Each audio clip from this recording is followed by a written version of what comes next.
Nice and early this evening. Welcome to Euro 2021. Hello, Robbo. How you doing, Robbo? I'm doing well, my brother. You must be like you're full of energy, because normally, but when we do the show at 9 o'clock, you're like this. It's Ernie in the corner like that. So it's a nice early start. It's a nice early start for Daddy Ernie. You know that we left the Premiership. Now we're in Euro. We're in the Euros 2021. A year late, but hey, get it right. Get it right. You got to get it grammatically right. It's not Euro 2021. I was scolded by somebody. He said, no. Actually, it's the Euros 2020. It's just a year late, so we can't call it Euros 2021. We'll be grammatically incorrect. Well, remember, you said no bias. We're no bias here. There's no bias. We know it says 2021, Ernie. Everybody knows it's 2021. And the media don't UEFA don't seem to understand. I mean, you know what I mean? Just call it Euros 2021. That's it. So when my man was doing the backdrop for us, he put in Euro 2021, and I was like, beautiful. And I looked around and I couldn't see anything that says Euro 2021. I was like, yeah, right. It is actually Euro 2020. So yeah, we're here, people, and we're live preview special. And of course, it kicks off in around about 42 minutes, man. Yeah, is it 42? 52 minutes. Yeah, 52 minutes. The start of the Euros, arguably the biggest footballing tournament after the World Cup. And some cheesy journalists, who obviously England loving journalists, were saying, I mean, the World Cup it ain't all that. It ain't all that. I mean, barring Brazil, Argentina, and maybe Nigeria, it's the biggest trophy in the world. Yeah. They wish they was what they've forgotten Germany and Holland and all them people who's won it. Yeah, but they come listen, man. It's coming home, Ernie. It's coming home just for you, Ernie. It's coming home, man. It's coming home. It's coming. Football's coming. We'll go on getting back. It's not getting back. Ernie's coming home, son. Ernie, I know you'll be supporting Foden all the way. It's coming. It's coming. The mere fact that you are playing that, Robbo, says it all, mate. You know what I mean? The mere fact that you're playing that, and I know it's not coming home. You know Ernie, that track is for you. Foden is carrying it home on his back. It's coming home. It's a cardboard cutout. That's what he's carrying. You know, last night I was watching Grealish, Foden, Mount. It's coming home. Yeah. You get me? He's coming home. Last night I was watching a program, and they went all the way back to the beginning of the European Championships and the World Cup. And apparently, the first World Cup, the United States of America beat England 1-0. And they said it was such a disaster. I can't believe that. I don't believe I'm telling you, that the night that I think it was 40-something. Winterbottom was the manager, not Nigel. Winterbottom was the manager. They beat them 1-0. And the guy said on there that the United States beat the kings of football. Calling England the kings of football. Now, you know, right from this on out, there's only one thing going against the bad mind. The bad mind. That's why they ain't won no competition. Well, funny enough, that jokingly, you see that tune, It's Coming Home. Yeah. A lot of that tune, Skinhead and Bedil. That tune caused a lot of resentment because obviously the title was called It's Coming Home. And there's a lot of people saying, hold on a minute. Did England really discover this game called football? And obviously, you know where that goes, Ernie. That's a whole load load of history lessons that's needed about the discovering football. Now, obviously, we know that the English league was the first league to be set up, football league, but you know, it's coming home. Is that correct? If England didn't really invent the game, they can't be coming home. It was an A to Z of football. So, you know, they went from the very beginning, come right the way down and show Gaza behind the goal with them trying the water in his mouth, and right the way up when the Scots demolished Wembley, right the way up to present time. You know, and they had, you sure you wasn't in the crowd? Because there was one black man running around with a tartan flag. I know it was like in the early 70s. You sure that went you early? Because you used to hang out around by Wembley, right? I'll tell you the honest truth. I was there as a steward that day, right? And I'm telling you. Oh, so you that pulled the gate. Bruv, I sped out of there. I tell you what, a Ferrari never reached Arsden quicker than me. I was out of there, bruv, when them Scots started. They went absolutely berserk. So Scotland touched that. They touched down at Wembley, innit? The home of English football. Boy, it didn't look like 2,000 Scottish people that invaded the Wembley Stadium in those old pictures, man. It looked like there was only about 5, but the damage, man. When the Scottish man sat on the crossbar with his Fosters, and the crossbar went and the kilt just absolutely demolished it. You know what I mean? So we're getting people to put their bit down the bottom, Rob. I don't know if they've realised that we're on early. We did send it out. If you're listening right now, you can put your comments under the screen as to who's going to win, who you think is going to win. And if you think we're talking rubbish, you can put that under there as well. And you can subscribe to the YouTube channel and also share it on Facebook as well. Yeah, definitely. People, you need to share. And also, it'd be, as Ernie said, drop your comments underneath. The comments really help. You know, likes and subscribe. That's up to you in your own time. But if you drop a comment underneath, it really does help with the show being shared amongst the spider of the internet web, man. So drop a comment below if you're watching the show. You can share it later. You can watch it later. Watch it in your own time because it will be up on YouTube, Instagram, and Twitch. It's the Fixture List Euro 2020 inverted brackets 21 finals. And as we say, it's going to be kicking off in a hot few. And we've got 2 guests to help us run the rule on the tournament. I think with this tournament, because it was cancelled earlier, a lot of people have kind of like, what with this tournament looks like one of those tournaments that's going to spark into light later down. I think for the first week, I don't think there's going to be anything in it. I think it's definitely going to spark. But then again, you always find a player or a team that turns havoc. They just go and do their mad thing, like back in the day when Denmark went through and smashed everybody. Turkey's come up and smashed everybody, like Greece as well, isn't it? Greece as It's like European teams. And we'll definitely talk about those teams that we think that's going to actually make some heavy inroads in this year's tournament. So we got Crystal Davis, also Robert White in the house. And they're going to be joining us. Yeah, definitely in the next 2-3 minutes. So Ernie, before you confess your undying and unwavering love for England, coming north. Listen, people, don't make Ernie fool you. Robbo, Ernie's an England fan. You have got the football coming home tune, so they will know. I brought it for you. I brought it for you. You're gonna just send it to me now. Ernie, I know every black man of your generation at some point got sucked into that England foolishness. No. Me, on the other hand, listen, color TV came in. I watched those Brazilian shirts and the Mexicans, the Argentinians, and watching like the African teams qualifying in like tournaments. I wasn't bedazzled by England because they hadn't won anything. 1966, that was years before my time. Was you born then? No, I wasn't born then. So I obviously missed. I missed those street parties. The street party you was having down. The street party you was having in Harlesden when England won the World Cup in 1960. And you had a street party. You were supporting England. Come on. Everybody had a street party. Yes, I'm not denying it. I never had it. It's coming home. It's coming home. It's coming home. coming out. It's You know, coming out. It's coming out.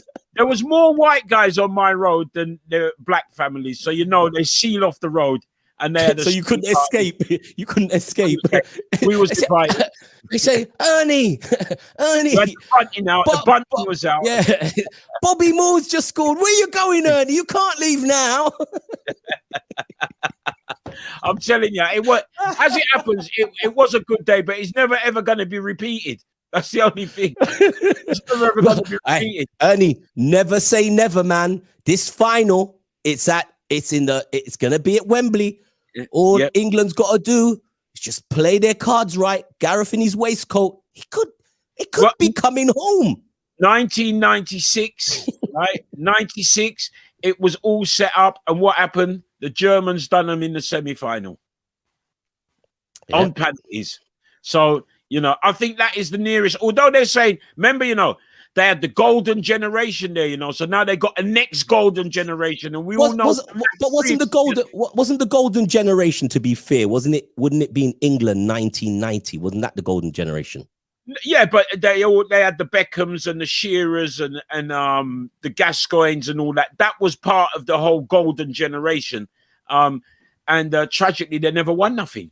That's so the golden generation was also the generation that went to World Cup in Japan. That was the golden platinum generation. Yeah, but with Rio and Rooney. Come on. It don't matter. So they've got a new golden generation with your brethren Foden and them man there, right? So once again, the hype is on. And hype we can't done. It's England. It's coming home. Coming home. It's coming. It's coming. There's no Great dance. No, it's not Gregory tonight. Actually, somebody just put something up under the in the room there. It disappeared. Maybe Anthony can put it. I think it was Michael Williams or something like that. Put something up there. I'd like to see what old Mike is saying. On another note, Butler from Inman Road passed. Said to say hello. Said to say hello to you, Robbo. Which Liverpool Butler? Liverpool Butler. Yeah, I said you've got it wrong. We're talking Euros tonight because he started talking all about foolishness, so I locked him off my phone. You know, I mean? I told you. See, the generation after your generation, and we don't care about internationals like that, man. I love tournaments. And don't get me wrong. If England go and they play their part in a tournament, let's fair dues, man. It's a tournament. It's up for grabs.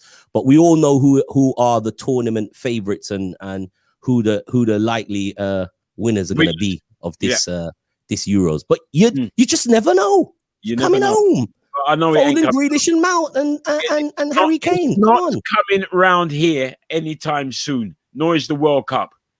Anyway, enough of us, Ernie. Let's bring in our guests tonight. Who we've asked them to run the ruler on the show. Yeah. And you know, because you're not very good with stats. I come on, Ernie, you're not very good with stats at all. I'm not 100% on stats. they're pretty good with stats. So Robert White and Crystal Davis from Talawa TV are here, and it's funny. If you can let them through, Anthony, it's funny because I think Robert talks the most bollocks when he's talking about Manchester United. Right. Do you know that part of the show? I kind of like, you notice, Ernie, I kind of slip away and said, "Is your mate done yet? Is he done yet?" Yeah, no. But he's a bit of a stat god, and Crystal Davis is Crystal loves Jamaica.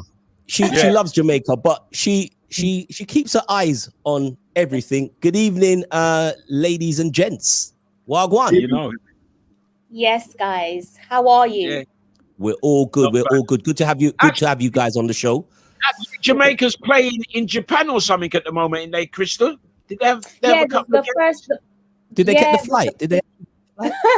You know how it is in Jamaica. There's always something going on, and sometimes it's not something positive. But yes, so you want to see me can't find my passport issues, visa issues around the showing COVID. That you've done the right test for the COVID, showing that you've done the right test for the COVID, so that you're negative and so on, following the right protocols, and the list is just Did they actually miss? Jamaica actually miss one of the matches in the Yeah, games? the opening match against Japan that got cancelled, and their first match was against Serbia, and then after that, their last match from the 3 fixtures will be against the Japan Olympic team. So that's coming up. Okay. So yeah, boy, you want to see? But the Red Tails played against Nigeria last night, and we beat them 1-0. Jeez, Well well done. Hard team, Well, right, but the Red Nigeria? Tails- boom, boom, Yeah, boom, boom. yeah. Yeah, you know that. Yeah. So hard team. Good. we're on the Euro trail, and as Robbo said, we got Crystal and we got Robert. So, well, who's going first? Well, what do we? I mean, Crystal, should we do protocol and say ladies first? I don't mind. I think we should. I do not mind. Okay. So Crystal, you're gonna go first. We are obviously looking at some of the teams that will pretty much be in everybody's conversation as those they're gonna get close to the final, quarterfinal, semi-final. But obviously, there's players. Players make the big difference. And in the last Euros, as much as France showed that as a team collectively they were the best outfit in the Euros, but there was a special individual by the name of Cristiano Ronaldo who individually, even though it was a team effort, but it was his the way he pulled and pushed Portugal all the way to winning the final, even from the bench. So we were looking at some of the players that would make an impact on Euro 2020. What's how have you viewed the current players or the players that would be making that impact? What I've done this time round is I've decided to look at the Eurostar. So as we discussed, this is basically young up and coming talents who might, in my opinion, make a positive impact for their the younger ones. Yes, the younger talent. Okay, so you're not going to start with Foden for Daddy Ernie. I was going to include Foden, but I know we'll speak about there you Foden go, Ernie. in the week, and Daddy Ernie, I like it, so decide to park up. Don't worry about Foden. Ernie, man. Don't worry about Ernie. He'll get round to being he'll get round to start loving Phil. I didn't include Foden, but on my list I did include a player that you rate so highly, Robert, and that's no other than Bukayo Saka. Obviously, he plays for Arsenal, as we all know. He plays for Arsenal and he plays for England. Yes, he does, and he plays for England as well. He's a versatile player. As you know, he can play in midfield, he can play in defense, and he can also play as a winger. He is Arsenal's player of the season, to no surprise. For me, Bukayo Saka is a manager's dream. He steps up, he is there to be accounted. He wears his heart, he plays with his heart on his sleeve. He's calm, he's collective, he's composed, and he is mature. I'm sure we all saw it maybe a week ago now, where he scored against Austria. That was his first international goal. And he said something along the lines of, paraphrasing, he said, that was my best moment of my career. And as you saw in the image before, Bukayo Saka has this in him where now and again when he's doing celebration, he puts his hand across the crest. And that for me says a lot about the player, because that's exactly what he's all about. Every time he puts on the Arsenal jersey, and now when he puts on the England jersey, you know you're going to get 110% out of Bukayo Saka. So I'm very pleased that he's able to grab his first international goal that's under his belt, and I'm expecting Saka, if he's able to brush aside his injury, I should think that he'll make a positive impact for the Three Lions. What injuries is they've had reported? I believe, if I'm not mistaken, they said it's a hip injury. So I don't think it's anything significant. I don't think it's a muscle injury, right? Yeah. So, not because he's an Arsenal player, but he's only 19 years old. This is his first major tournament with the senior side for his country. So of course you want him to have a speedy recovery and go out there and just show the rest of the world what he's made of. Saka is an interesting player. I actually really, really, really do rate. But do you see that? What's the chances of Saka actually getting a start, because obviously all the piling is, they've just been piling on Grealish, they've been piling on Mount, they've been piling on Foden, with a kind of disregard to the other players obviously like Raheem and Rashford. So that obviously makes it even harder for Bukayo Saka to get a start for England, right? Yeah, I definitely agree. I think it's a beautiful nightmare for the manager, for the coach to have, because at least you have squad depth secured if you were to get a crucial injury in a position that Saka can play in, because like we said, he's a versatile player, so you can play him on the wing, you can play him in midfield, and of course you can play him in defense. So he's got those areas covered if needs be, and he's the type of player, like I said before, he is a manager's dream. If you put him out there, whether it's in the latter stage of the game or whether it's for the full 90, he's going to give you 110%. So he's definitely an excellent addition to have in the Three Lions team for sure. Crystal, was there any chance of Saka playing for Nigeria or anybody like that? He was eligible at one point, but as you know, once you do your senior cap within a competitive game for any national side, you're now committed to them for the duration of your career. Okay, all right. I was just checking. You see if you can play for Jamaica, right? Yeah, maybe him great grandfather or something. Great, yeah.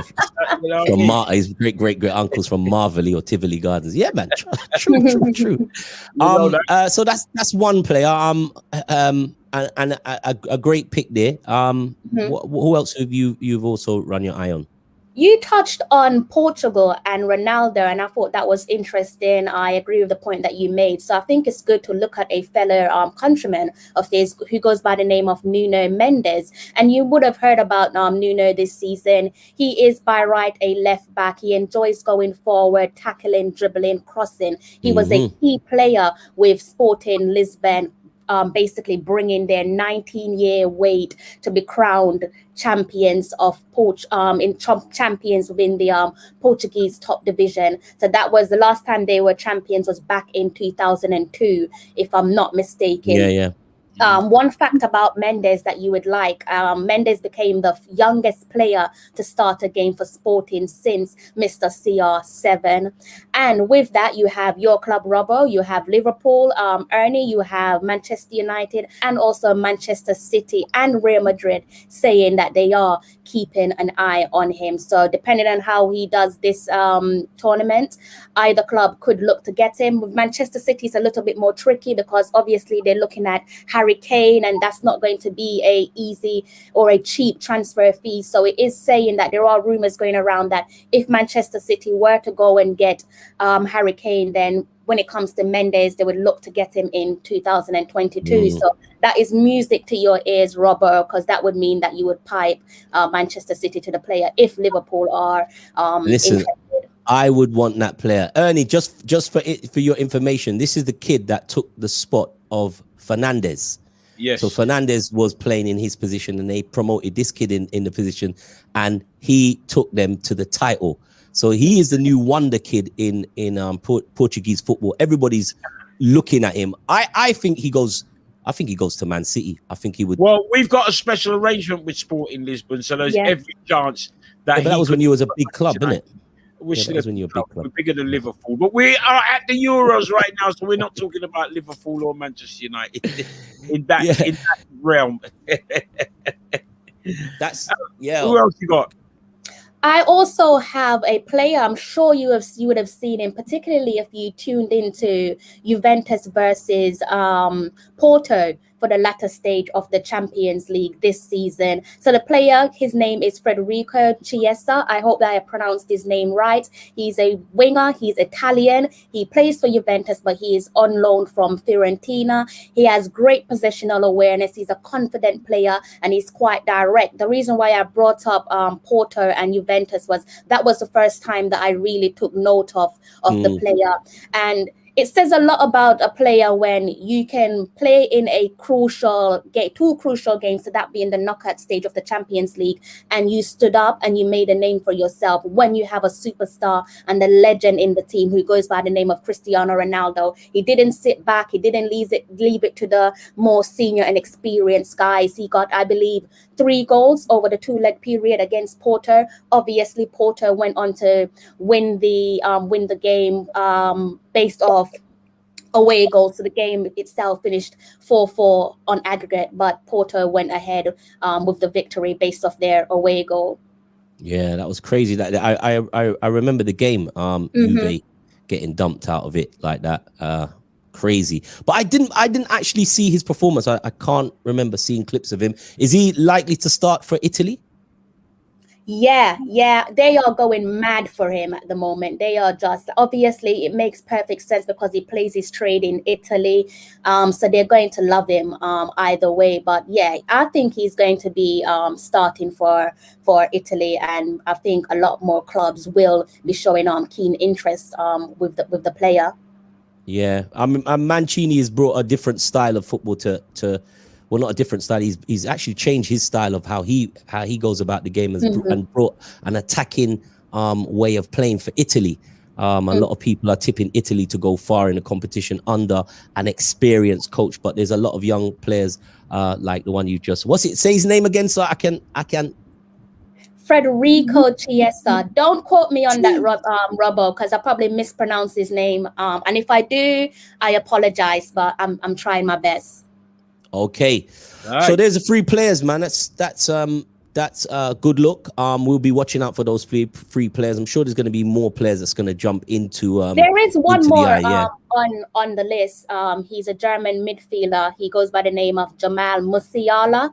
And he is 18 years old. He was previously eligible to represent Nigeria and England. He spent some of his youthful years playing for Chelsea. He can play as a 10 or a 9. He is 2-footed. Here's an interesting quote that comes from the former Bayern Munich coach, Flick. He says, he has qualities that are not seen that often. Jamal asserts himself under pressure in a tight space. He is intelligent, very smart, and can read a game. And I think that's beautiful because we know when it comes to the word intelligent, that's not a word that's used very often with black players. So for someone to say a coach of such high pedigree to class a black player as intelligent and very smart, that tells you all you need to know about the player.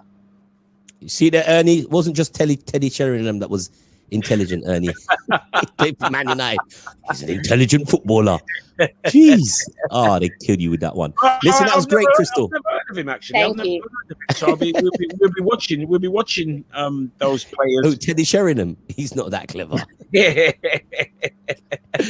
Robert White is in the building. Robert, I didn't want to diss your player, man. But, you know, Crystal's right, man. It's the word intelligence, and they most of the time they said, "Oh, he's big, strong, and quick." That's it. And then they talk about Haaland, and it's amazing when they say Haaland, he's big, strong, and quick, and you're like, I never see this black man play. What do they say about Salah then? What do they say about Salah? They don't say he's big, strong, and quick. Listen. Already just.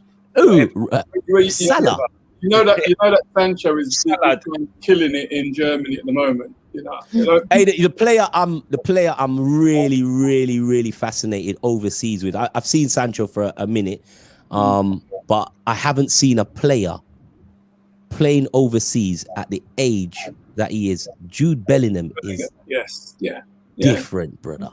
Yeah, he is. This guy is different, and because I didn't actually see him at Birmingham City, and then you watch him in the Bundesliga, and you're thinking, because just like the player you mentioned, the Portuguese Nuno, the Portuguese player Crystal, that dude is of that same mold, that they sit in the middle and they just control a game, strangle a game by themselves. Jude Bellingham is this guy's going to be one hell of a player. At the age he's at. Oh my gosh. He's such a player. So what you Robert, got? Yeah, what have you got for us, man? I know if Manchester United was in this tournament, you'd have all the stats to back that Manchester United would finish runners-up. I am totally into Manchester United, so I would know everything on Man United.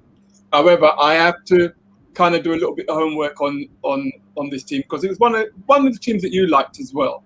So we're going for the outsider here, and this is the outsider, the dark horse. Now we're looking at Italy. Now Italy failed to make the 2018 World Cup.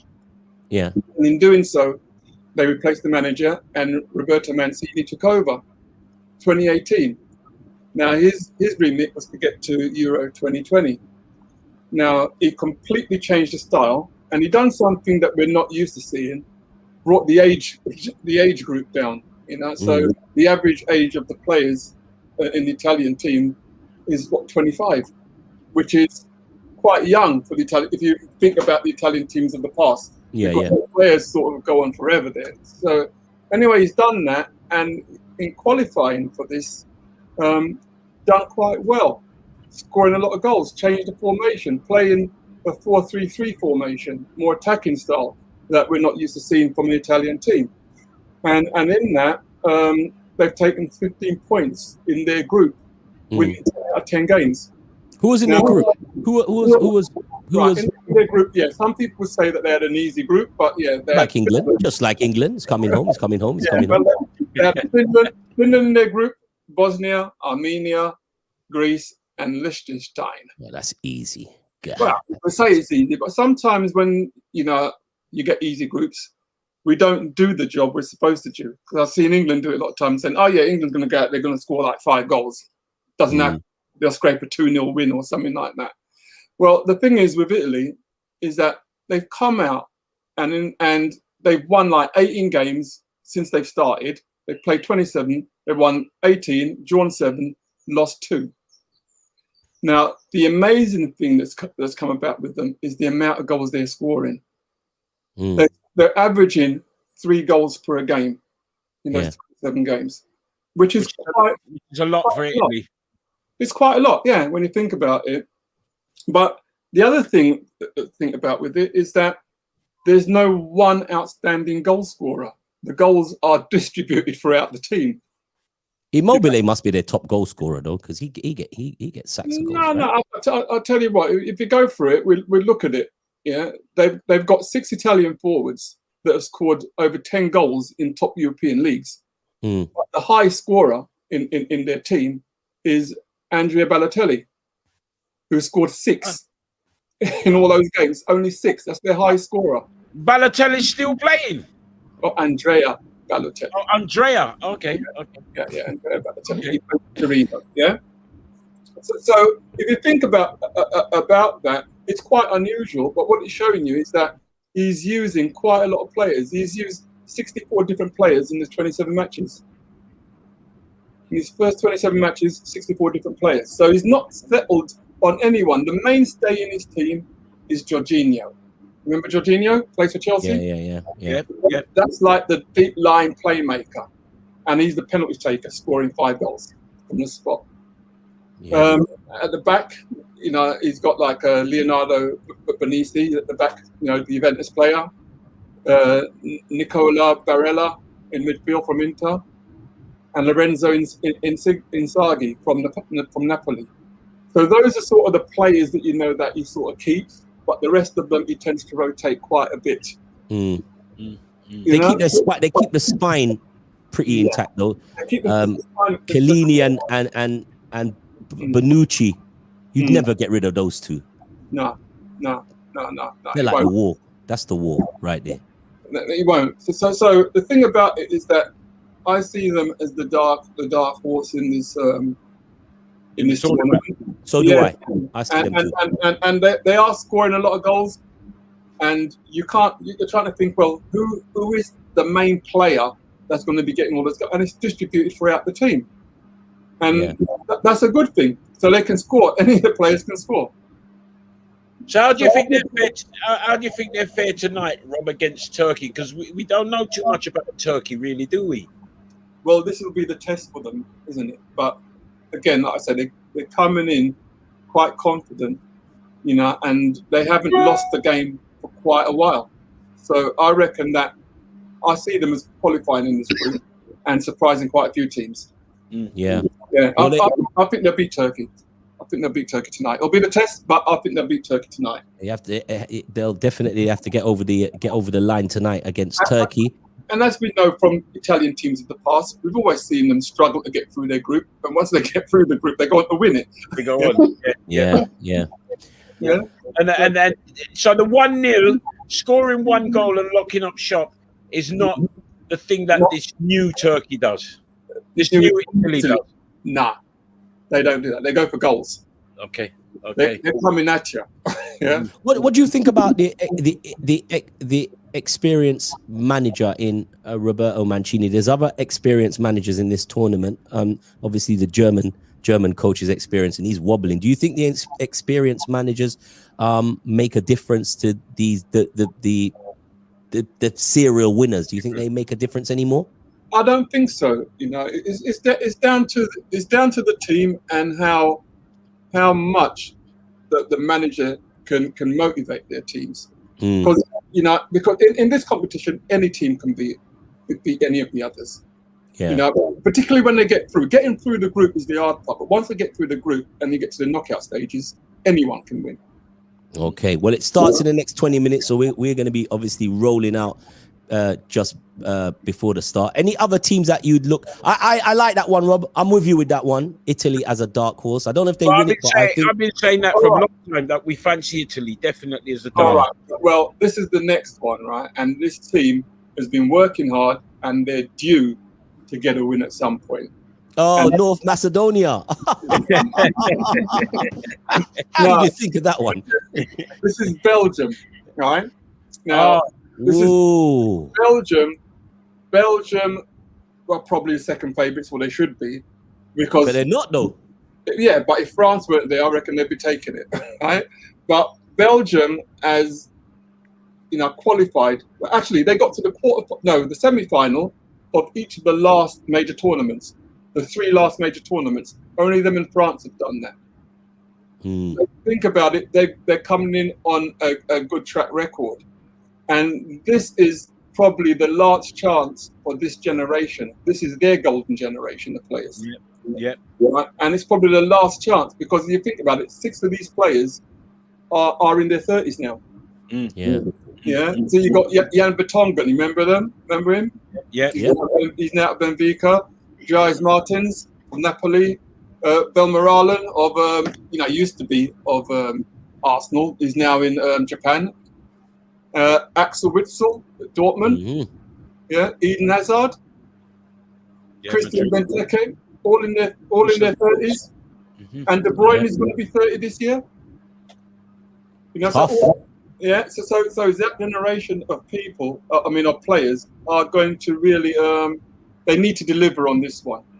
Yeah. If they're going to win a tournament, Belgium, then it's got to be this one. Yeah, definitely. They're due. They're due. Belgium are due. What do you think their chances are, Rob? Because they've planned to deceive, really, innit? They've gone into previous tournaments and we thought, Belgium's going to be in the final. And they just come unstuck. Well, let's look at it. In the World Cup, it's only because they came up against France that they went out, right? They lost to the winners of the World Cup. The semi-finals. That's who put them out. They can beat any of the teams that are here. To me, they're the second best team, really, in the tournament. No disrespect to England, but I think they've got it. They got the experience. They've been there, and you know that Roberto Martinez is a good manager, and he's guided them through that. And to get to the last 3 major tournaments and get to the semi-final, they need to go one step further. But funny. I don't see it. I don't see it with Belgium. I think they're fading, but hey, we don't know. It's a tournament. It could be, but I'm putting them as perhaps the next team to go for it. Have you got another team that you'd put up there as well? Ernie's waiting. He's waiting. You want me to say England? No. Look. He's got a station with Flowden. I'll tell you what happened, right? back in Euro 96, I remember England going out against Germany. And I remember this, I was down the city, I was working down the city, and I actually drove my car that day. Yeah. Parked up, went to a bar to watch the game. England lost. I remember coming out the bar and there was a riot going on. Yeah. By the time I got to my car, every car on that road had the windows smashed out of it. Ernie again, eh? English again. I'll tell you what, it's England loses, but don't lose to Germany. I don't know if it's the fact that England lost or because they lost to Germany, but they were picking on German cars when they were smashing them up as well. And for BMs and Benzes, man, jeez. Yeah. So I just hope that we don't see a repeat of that if England loses this time, because it was a crazy period. England fans are a law onto their own. They're You know that. onto their own. know that. And speaking of that, just quickly, let's hope we see the best of the England fans when the players decide to take the knee tomorrow. I was just about to say that, Robbo, because there's been more. I think it's something we should talk about. Actually, there's been more said about the booing than actually the tournament itself. Really, but maybe that's what those particular fans want. That's the message they want to get across. Is like, we ain't having it. 1966 is coming home. We don't care about black lives. Do you know what I mean? So I think they're doing exactly what they want to do, which is to create that kind of anarchy and for people to look and think, okay, it's England fans. I mean, I saw how people took on the decision, took on the when they were taking on the club owners with this European Super League, and the fans actually feeling like exonerated, like we made the change. And I think a lot of them are in the back of their minds, we can make a change. We'll stop these footballers from getting down, protesting about black lives. Play the game what we pay you for, football. I think that's what's gonna raise its head on. Well, we'll have to wait and see. Scotland has decided that they will be siding with England when they play them at Wembley next Friday. Incidentally, they'll be siding with them. Croatia has come out and said they won't be. So there seems to be a little bit of a swing. Some people are for it, some people ain't. I think what we're seeing with this is the ignorance of what goes on, because in some of these countries they're not used to that they haven't got the generations of black people that's been living there like we've been here, in some other countries.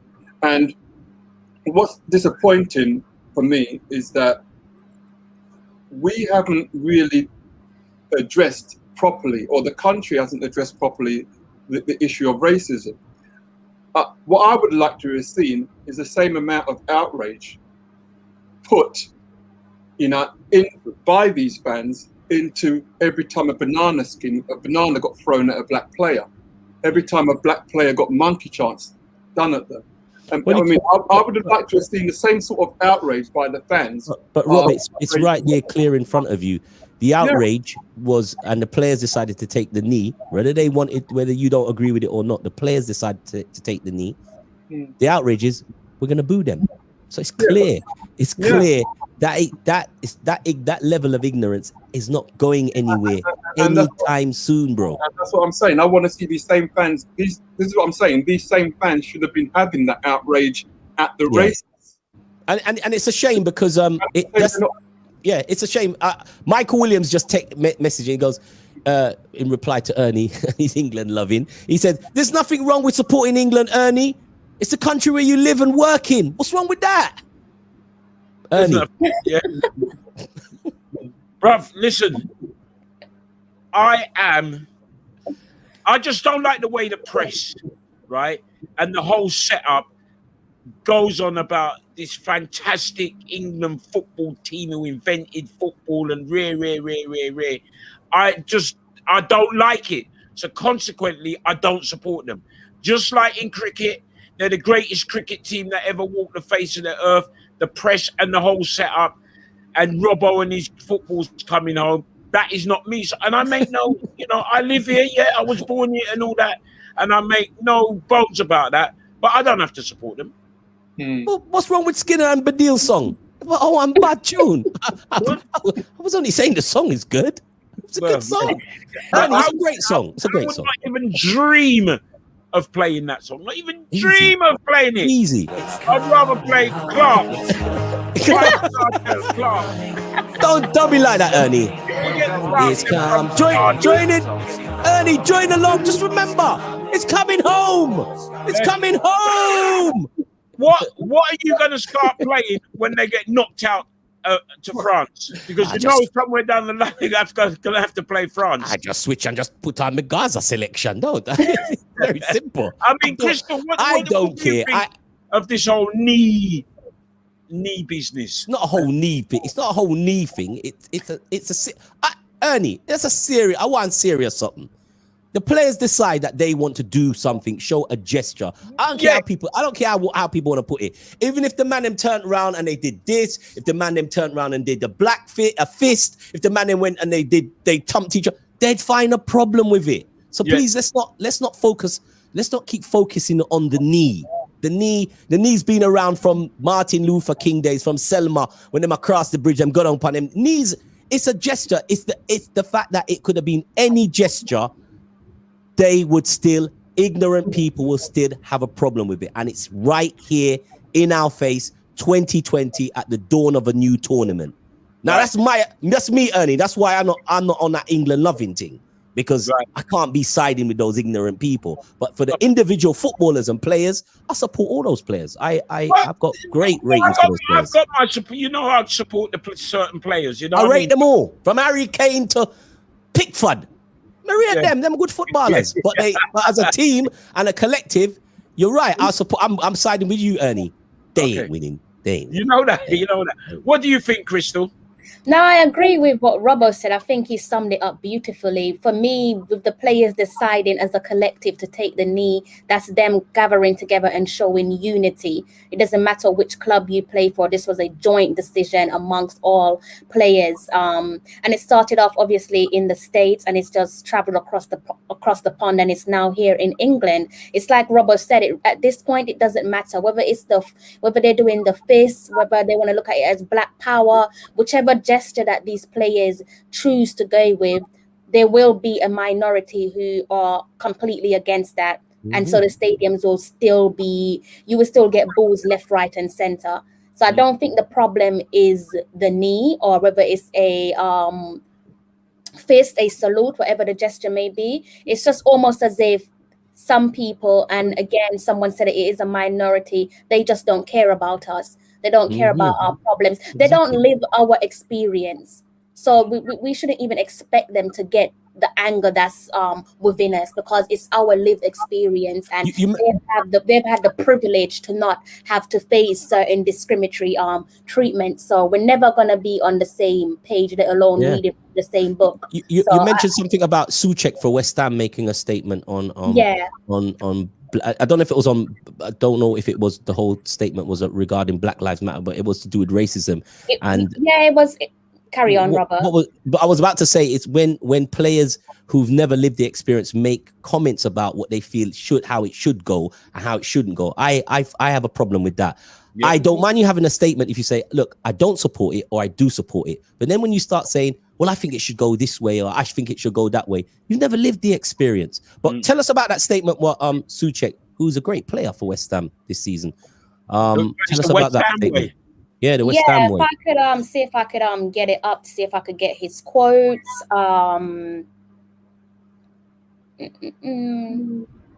So you remember where? One moment. Was it 6 minutes to kick off? Yep. Oh, we've got 8 minutes. 8 minutes. 8 minutes, man. 8 minutes, man. 8 minutes, man. I'm supporting Scotland. Oh, that's Scotland, me say. Andy Robertson, me say. Andy Robertson, me say. Andy Robertson's gonna get. Hey, wouldn't it be a thing if Scotland get out the group and England don't? Oh my word! Oh my word! You can't even contemplate that. Robert, you don't want to be working anywhere in the West End if that happens, bro. No, I'm staying home. Scotland out the group stages. England out going home. Oh my God, But I that'd be do- crazy. But I do live in Wembley, so I still got to, get security in. Yeah. Yeah. If that happened, Nicola would be down here like a rocket. Jeez, She would be down here to see Boris like a rocket. that would be crazy. That would be some. Hey, speak while Crystal get that comment up. Robert, who would you? We'll do a quick fire. I'll start with Robert. The team that you think will looks like or has the potential of doing a France being dumped out of the tournament in the group stage. Which one of the big teams do you reckon, the big 6 teams or you mean big not- 5 teams that's up there? Who do you reckon would looking close to getting a dump in from early? Oh, I don't know, because the thing about it, right, in the group stage is I think three teams qualified, didn't they? Yeah. Yeah. Which is Three ridiculous. teams. What's that about? It was ridiculous. So it's almost like I can't see any favourite getting dumped out if three. But it's possible. It's still possible mathematically, because even if 3 teams qualify, you could have a poor goal record against the team that's second or third. It's hard, man. Say Sweden. You reckon Sweden? Well, they're in a group with Spain, Poland, Slovak. No. They've got to come through that group. And Poland. Come on, the group The group of death is F, innit? Group of death is F. because you could find that those 3 teams, Portugal, France, and Germany. What if they're troubled by Hungary? Nah. No. All right. Oh, okay. I can't All see right. that. All right. That's why it's hard. If they were saying only 2 teams could Oh, qualify it'd be a problem. group, Yeah, I think Germany would have a problem in that group. Okay, so let's say most of the top teams get past the group stage, but they've made a weird in the playoffs in the last 16. It kind of looks kind of crazy that the third team plays a team that's second. It's like some toss-up business. So a team could get dumped out in the last 16, one of the big boys. Yeah. It looks like where they've done it, they've saved teams from actually dropping out of the tournament. So you're saying a Sweden or a Germany? Yeah. I would say that Sweden or Germany. Ernie, which one of the big boys gets slapped up before quarterfinals? I'm not fancying the Germans on this tournament. I know they're a good tournament team and that, but they haven't really impressed me. I don't think that they're gonna get. They brought the big boys back. They brought back Hummels. They brought back Muller, Thomas Muller. Muller's back. Muller is a tournament. He's a disgusting tournament player. Yeah, but this German team here, I know Jurgen Loh, this is going to be his last tournament, but they don't excite me for this tournament. I got a feeling that they would do very well to get to the semi-final. Germany, they would do exceptionally well to get to the semi-final. I can't see him in the semis. I think Thomas Muller is pushing. What is he? 31 now. Yeah, but that's not pushing anything at 31. He's a child. He's a little child. He's a child. 31 is nothing. I think for a striker, you kind of just come past. No way. You come past. Ibrahimovic He is always like for his country, though, doesn't he? Thomas Muller. Thomas Muller is a gunman. Yeah, I don't know. I'm not sure if he's going to be doing it, and I can't think you can compare him to Zlatan at all. Zlatan is an athlete. He's an athlete. Hey, when he says to Zlatan, put your trophies on the table. Talk to Thomas Muller. Put your trophies on the table. Yeah, but he doesn't compare. Put your trophies on the table. Yeah, I think he played for Germany, though, innit? And he plays for Bayern Munich, and he plays for Bayern, and he's still killing it at Bayern. Yeah, he played for Sweden. You know what I'm saying? So yeah, but he's played for big clubs as well. Zlatan's played for Barca. He's played for. He's one of those clubs too. Not all the clubs he's gone to. He won at United. He won nothing at United. What do you mean at United? He got a Europa Cup. Europa League. What do you mean? Europa Cup? Yeah. Ernie, have a word with Rob. He got the Europa Cup. It don't matter. It don't matter. Robert's supposed to come in here with stats, and now he's. And he lit up the Premiership when he came here, didn't he? He lit up the Premier League. Chris, He didn't have nothing. You found that? Yeah, stuff? yeah.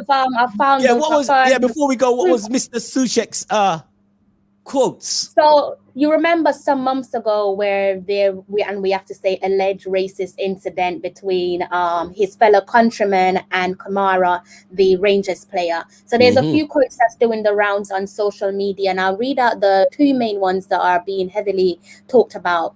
He says, I believe that he did not tell him anything racist. No one proved anything about him. I see how sensitive the British are to racism every day. Some two cultures collide because we think a little differently than they do.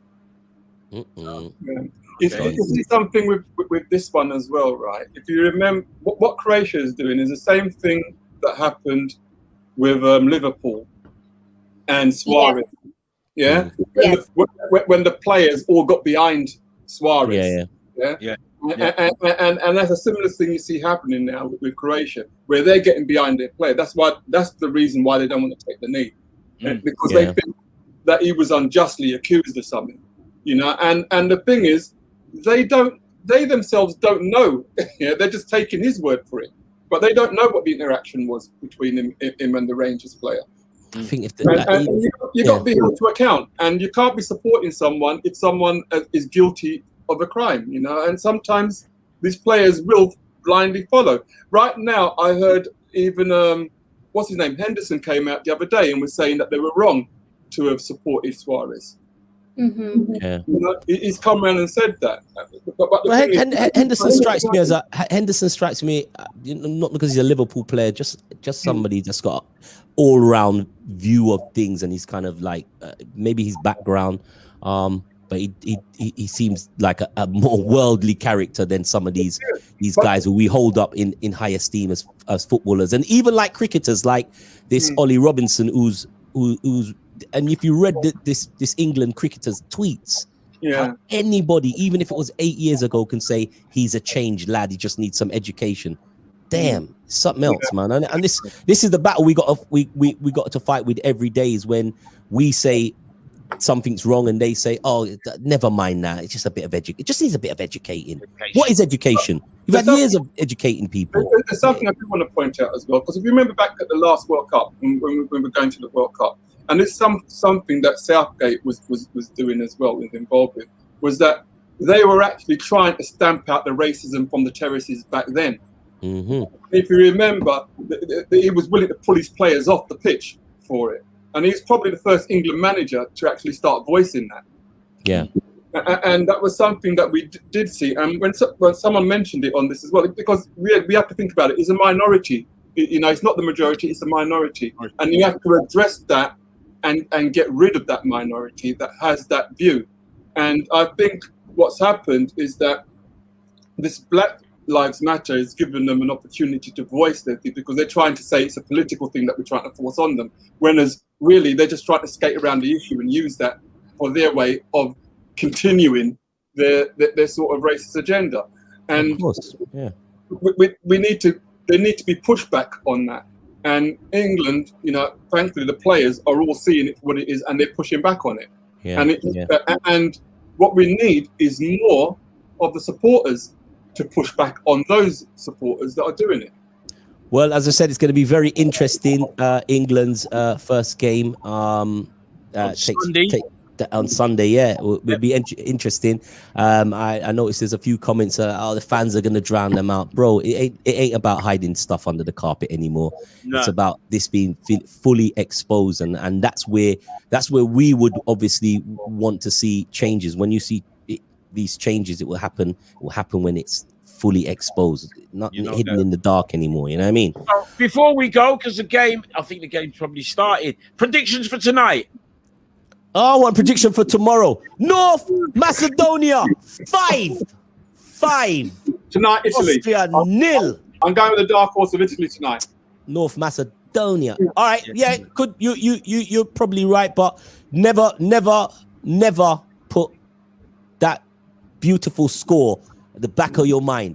Italy are playing. It's an early game. Tonight, 0-0. No. That's my one, mate. I don't know, not with 4-3-3. No. I like it. Listen, they're my dark horse, Italy in this tournament. But I can see the Turkish boy is like, not tonight, mate. Not tonight. No Donna for you. You ain't eating no food tonight. Nil. I'm looking at the group, and the group is Turkey, Italy, Switzerland, and Wales. We want the score for tonight. Score tonight, 0-0. I think all teams are going to attack. If 3 of them are qualifying from that group, they've all got opportunities to attack. All right, let's have one. Let's have one for Sunday, just for Ernie, because it's coming home. England 2:00 at home, Wembley Stadium against the mighty Croatia, the finalists in the World Cup. Modric and the crew, Lovren. They know, they've seen it all. I think for their start to not taking a knee, England's got to do them. Yeah, I think England 2-1 on Sunday. I think Italy 2-1 tonight against Turkey. What you say, you, Crystal?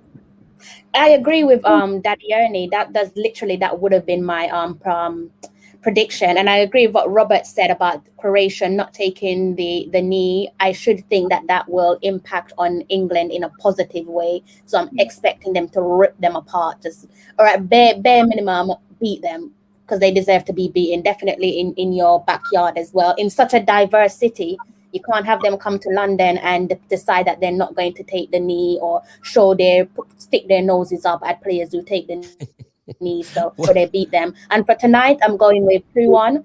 Get the party started off in a positive way. All right. Well, listen, for my prediction for England, it's funny. It's bittersweet.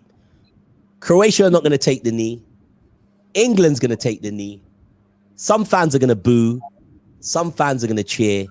And that game is going to end up 1-1. England are not beating Croatia.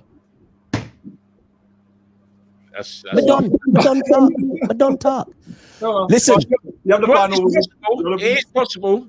It's possible because Croatia has done them. Well, the last time they played, England beat them. But when it's mattered, Croatia's done them in quite a few of the last games. So I'm imagining the scene. I'm imagining the England players taking the knee, looking at the Croatian players, standing, looking at them. And I think that's enough to set them on. Yeah. To get the Croatians going, they ain't scoring. Crystal, I know you wanted to mention the players that might be bowing out the tournament. Shall we save it till next week? Because I know I know it's a juicy one, and hopefully, because the way the tournament's set out, nobody will be bowing out by next week Friday. So we'll definitely do that next week. Let's go and have a look at the football people. If you watched the show and you are watching the show, and grab that link and share this link. It's our preview show, and we'll be doing it next week, same time, 7 p.m. till 8. It might run over if England's. I think England's got a Friday night game. Ernie, I think I'll get the beer. I think I might get the beer out for you, because I know you're going to celebrate, boy. Foden, and it's Foden. Why did you get him at Liverpool? You are absolutely fascinated by. I don't need it. Listen. I don't need the lad. I don't need the lad. Don't need that lad. Don't need him. Okay. No thank you. No thanks. He's okay, but I don't need him. So we do it again next week, Friday at 7 p.m. But people, please share the show. And if you're watching the show back, you can still drop your comments. Drop a comment underneath the show, because you've heard it tonight, people. We came to you live from the Fixture List Studios. Daddy Ernie used to support England.